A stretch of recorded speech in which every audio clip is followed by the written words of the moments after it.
Bom dia, seja bem-vindo ao nosso canal Palavras Eternas. Eu me chamo Joaci e este canal está aqui a serviço do Senhor Jesus.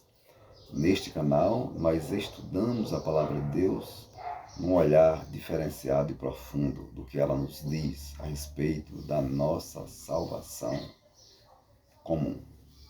Hoje eu quero trazer uma palavra diferenciada, porque nós estamos estudando aqui neste canal o Evangelho segundo escreveu Mateus. Hoje eu trarei uma palavra que está escrita no livro do profeta Isaías, no capítulo 64. Eu vou meditar entre o versículo 4 e o 8. Esta palavra vai ser direcionada a você que ainda não confessa Jesus como Salvador. Você que ainda não foi alcançado pela graça do Evangelho, mas que tem vindo acompanhando os nossos vídeos no nosso canal. A palavra diz o seguinte, irmãos. A palavra nos diz, porque desde a antiguidade não se ouviu, nem com ouvidos se percebeu, nem com os olhos se viu um Deus além de ti, que trabalhe para aquele que nele espera. Saístes ao encontro daquele que se alegrava e praticava a justiça, daqueles que se lembram de ti nos teus caminhos. Eis que te irastes, porque pecamos. Neles há eternidade, para que sejamos salvos. Mas todos nós somos como imundo, e todas as nossas justiças como trapo de imundícia. E todos nós caímos como folha, e as nossas culpas, como o vento, nos arrebatam. E já não há ninguém que invoque o teu nome, que desperte, que te detenha, porque escondes de nós o teu rosto e nos fazes derreter por causa das nossas iniquidades. Mas agora, ó Senhor, tu és o nosso Pai, nós o barro, e tu o nosso oleiro, e todos nós somos obras das tuas mãos. Aqui nós temos uma palavra de identificação. Essa palavra mostra qual é a nossa condição como seres humanos. O profeta Isaías estava escrevendo aqui a respeito do povo de Israel. O livro do profeta Isaías tem 66 capítulos. Metade deste livro é juízo e metade dele é promessas. Aqui nós temos uma palavra de juízo. Nós temos uma palavra que informa a condição em que nos encontramos. Muito embora este livro tenha sido escrito para o povo de Israel, mas a bênção de um Deus poderoso nos foi derramada, mesmo não sendo israelita, nos foi derramada pelo seu Filho Jesus, quando tomou para si toda a humanidade para salvar aqueles que creem. Nós podemos até questionar alguns versículos desta Bíblia, mas eu vou tentar trazer o entendimento. Eu vou começar pelo versículo 6, que diz que todos nós somos como imundo e todas as nossas justiças como trapo de imundície. E todos nós caímos como folha, as nossas culpas como um vento nos arrebata. Essa é a verdadeira condição do ser humano desde que ele nasce, desde que ele é gerado. Deus permite que o homem seja gerado. O primeiro homem foi criado. Ele foi feito pelas mãos do Senhor. Mas Deus deu a ele a condição de procriar. Ele, com as suas gametas, com a sua semente física, o homem e a mulher, através do óvulo masculino e do espermatozoide, do óvulo feminino do espermatozoide masculino. Através do ato sexual, há uma fecundação. E dessa fecundação em diante, o homem não tem mais nenhuma influência na geração do ser humano. É Deus quem cria todos os seres humanos. É Deus quem tece no ventre você e eu, e faz a gente crescer, desenvolver, desde o unicelular, que é a primeira célula fecundada, a multiplicação das células, a formação dos tecidos, a formação dos órgãos, a formação do corpo como um todo. E no corpo é inserido alma, que é eterna, e espírito, que é o fôlego de vida de Deus. E aí, quando nós nos tornamos seres humanos, nós já nascemos com a natureza pecadora, porque herdamos isso de Adão. E isso nos coloca numa condição de condenação, porque o pecado tem um salário, o pecado tem um desfecho final. Qual é o desfecho final do pecado? É a morte. Porque a palavra de Deus nos diz no livro, na carta de Paulo aos Romanos, do capítulo 3, versículo 23, que todos pecaram e destituídos estão da presença de Deus. Então toda a humanidade está distante da presença de Deus. Mas a própria carta de Paulo, no versículo seguinte, no versículo 24, vai nos dizer que pela graça de Jesus, nós nos aproximaremos de Jesus, de Deus, por meio de Jesus Cristo. Esse é o segredo para nos alegrarmos com a presença de Deus em nossas vidas. O capítulo de Isaías aqui, no versículo 6, vai mostrar que nós realmente, como seres humanos, não valemos nada diante da justiça de Deus. Você precisa entender, primeiro, por que isso acontece. Muitas vezes você diz, não, mas Deus é amor. E Deus é amor, e você pode até citar João 3,16, que diz que Deus amou o mundo de tal maneira que entregou o seu Filho unigênito para que todo aquele que nele crê não pereça, mas tenha a vida eterna. Às vezes você só leva em consideração a primeira parte do versículo que diz Deus amou o mundo de tal maneira. Mas esquece de meditar no fim do versículo que diz que deu seu Filho unigênito para que todo aquele que nele crê não seja condenado, mas tenha vida eterna. Porque a nossa natureza diante de Deus, eu quero que você entenda Deus agora. Não precisamos entender os nossos sentimentos, nem a maneira como nós pensamos sobre Deus. Nós precisamos compreender quem é Deus. No versículo 4, diz que desde a antiguidade não se ouviu, nem com os ouvidos se percebeu, nem com os olhos se viu um Deus além de ti. Então já está dizendo que só existe esse Deus. E que Deus é esse? O Deus que está relacionado ao povo de Israel. Um Deus de justiça. Um Deus santo. Então, um dos maiores atributos de Deus é a santidade. E a santidade, nós ferimos todos os dias a santidade de Deus. Como é que nós ferimos a santidade de Deus? Quando nós transgredimos a sua lei. Então, o tempo todo nós estamos transgredindo a lei do Senhor. Porque se formos observarmos os mandamentos entregues nas mãos de Moisés, nós vamos ver que nós somos, sinceramente, eternos ou sempre, eternos não, somos sempre na nossa vida, sempre infratores da lei que foi dada a Moisés lá no Monte Horebe. Nós temos, deixa eu só abrir aqui em Deuteronômio, capítulo 5, que eu quero desafiar você a entender isso.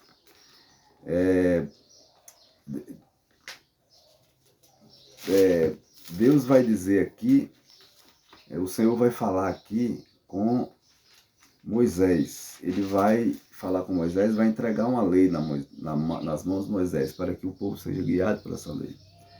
Ele vai dizer assim, a partir do versículo 6 do capítulo 5 de Deuteronômio, que diz: Eu sou o Senhor teu Deus, que te tirei da terra do Egito, da casa da escravidão. Não terás outros deuses diante de mim. Nós cumprimos esse mandamento? Não. Muitas coisas na nossa vida nós tomamos como deuses. Se o seu trabalho, se o seu relacionamento com o seu esposo, sua esposa, se o seu amor pelos seus filhos for maior do que o seu relacionamento com Deus, você está adotando deuses. Se a sua vida financeira for o principal foco da sua vida, você não tem Deus como o seu Deus, porque você está trocando, não terás outros deuses além de mim. Porque o que é um Deus? O Deus é o ser supremo, é aquilo diferenciado que nós temos que ter como prioridade, como primícia. Então, se eu estou ligado totalmente ao meu trabalho e coloco Deus em segundo lugar, então tem outros deuses. Ele diz: Não farás para ti imagem de escultura, nem semelhança alguma que há no céu, na terra, debaixo da terra e no mar. Então, não te encurvarás para ela, nem as servirás, porque eu, Senhor teu Deus, sou Deus zeloso e visito a maldade dos pais nos filhos até a terceira e quarta geração daqueles que me aborrecem. Mas faço misericórdia aos milhares que me amam e guardam os meus mandamentos.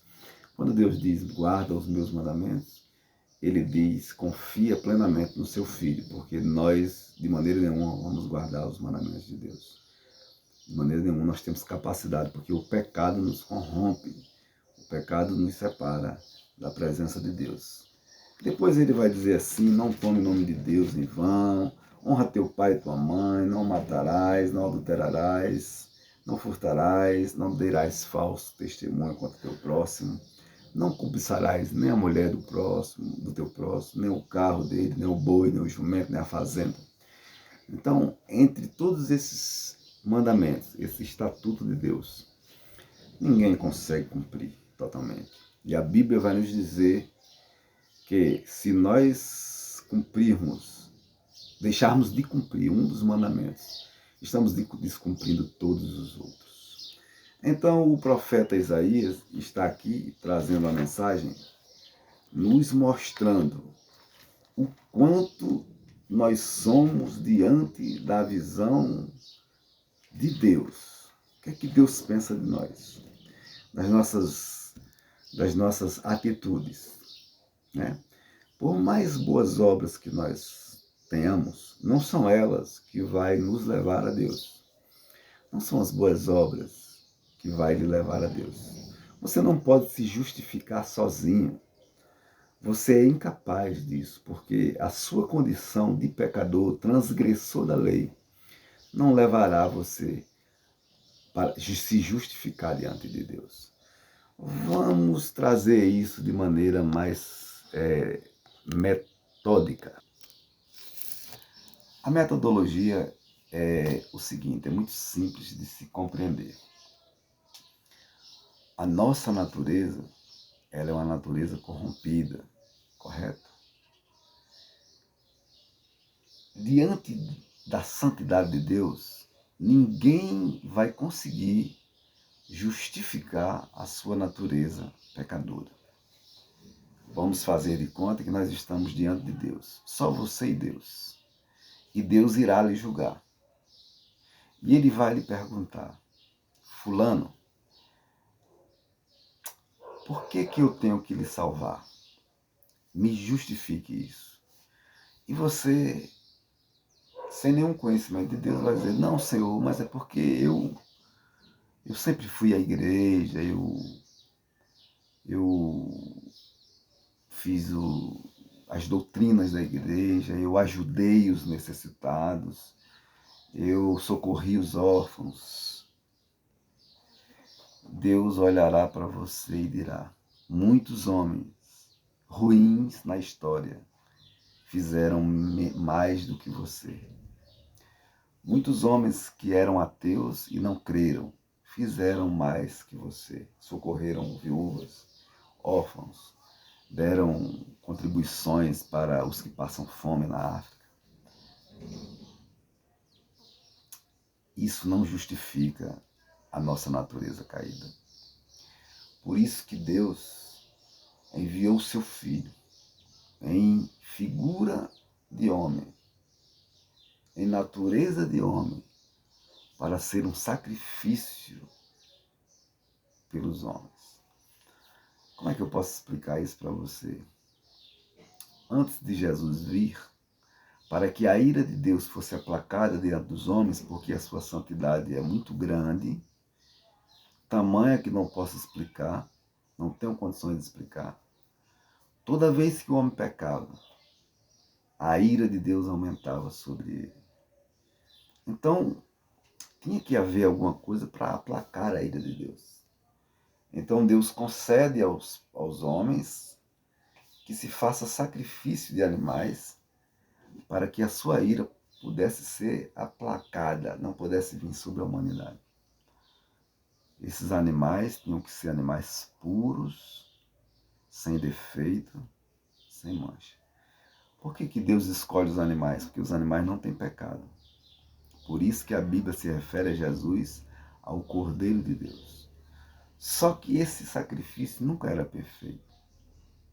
Esse sacrifício tinha que ser num ser humano, para que a ira de Deus fosse aplacada, porque foi pelo ser humano que o pecado entrou na humanidade.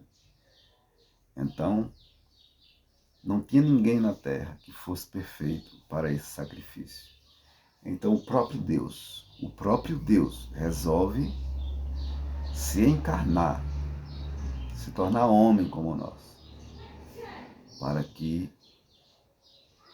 pela sua encarnação, ele deixando a sua glória, vindo viver uma vida miserável como a nossa, sentindo as nossas dores, as mesmas necessidades que tínhamos, apenas com a isenção do pecado. Ele não pecou, era o homem perfeito, Jesus Cristo. E o corpo dele ia ser sacrificado no lugar daqueles animais. Para Deus não valia mais os animais, tinha que ser um sacrifício perfeito e um único sacrifício que perpetuasse para a vida eterna. Então Jesus se humanizou, Deus na terra, e tomou toda a condenação dos homens sobre si. Mas é necessário que os homens creiam nessa palavra, porque a condenação de Jesus só vai servir para os que creem, para os que confessarem o nome dele como Salvador com a boca e crer com o coração, e não ter vergonha de Deus. Então Isaías vai dizer aqui que todos nós, na nossa humanidade caída, somos imundos diante de Deus. Todas as nossas justiças, tudo que a gente faz de bom, não serve para a nossa salvação. Para Deus é como trapo de imundícia. Trapo de imundícia, quando é traduzido para a linguagem real aqui, do grego, significa absorvente, o tecidos que as mulheres usavam na época para estancar o sangramento menstrual. Elas não reutilizavam, elas jogavam fora. Então, Deus e o profeta Isaías compara as nossas justiças, ou seja, tudo aquilo que a gente pode fazer para alcançar a salvação por nós mesmos, como um trapo de imundícia. E ele ainda acrescenta dizendo, nós somos como folha que caímos. Então nós não somos absolutamente nada diante da grandeza de Deus e da santidade de Deus. E as nossas culpas, ou seja, nossos pecados, as nossas iniquidades, elas nos arrastam, nos arrebatam como vento. Então, as nossas culpas, os nossos pecados, as nossas iniquidades, toda essa nossa natureza caída, porque você tem uma natureza ruim, Eu também tenho a natureza ruim, ninguém tem a natureza boa. É só tocar na sua ferida que você mostra logo quem você é. Ela cada vez mais arrebata, ou seja, leva você para longe de Deus. E ele vai dizer aqui no 8, só para concluir, irmãos, mas agora, ó Senhor, Tu és o nosso Pai. Ele está trazendo Jesus aqui. Ele está dizendo que nós vamos ser filhos de Deus através de Cristo, se crermos nele. Porque nem todo mundo é filho de Deus, irmão. Você que está me ouvindo. Nem todo mundo é filho de Deus. Todos somos criaturas de Deus. Deus criou. Mas filhos só são aqueles que reconhecem que Jesus é o Salvador da sua vida. Ele passa a ser filho de Deus por adoção. Porque nós não somos filhos de Deus